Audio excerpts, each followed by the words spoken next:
शौकत यूसुफजई साहब, इमरान की सेहत के ऊपर पार्टी से जो बयानात आ रहे हैं, कुछ आपके पास ताज़ा तरीन अपडेट भी है या सिर्फ ये सोशल मीडिया जो रिपोर्ट्स हैं उसी के ऊपर आप ये बयान जारी कर रहे हैं?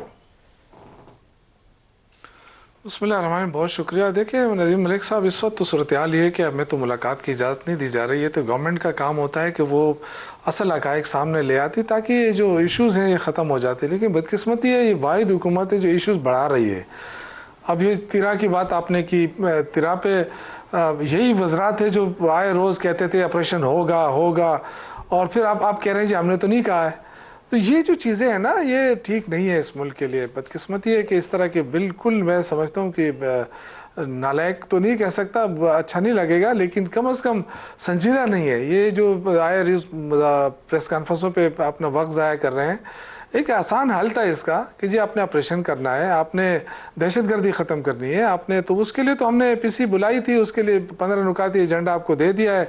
आप आते उस पर बात करते, उसके मैकेनिज़्म बनाते। दहशतगर्दी ख़त्म करने में तो किसी को एतराज़ नहीं है, एतराज़ तो मैकेनिज़्म के ऊपर है। तो क्यों मैकेनिज़्म नहीं बनाया गया आज तक?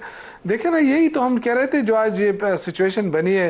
पहले इन्होंने कहा जी 4 अरब रुपए क्यों रखें? भाई इसलिए रखे, हमें पता था आप कह रहे थे ऑपरेशन होगा ऑपरेशन होगा, तो हमें अंदाज़ा हो रहा था कि अगर खुदा न ख्वास्ता लोग निकलने लगे, अब ज़बरदस्ती उनको निकाला जाए तो फिर क्या होगा? वो तो सारा मलबा तो सूबाई हुकूमत के ऊपर गिरेगा। जब हमने पैसे रखे तो आप कहते जी पैसे क्यों रखे आपने?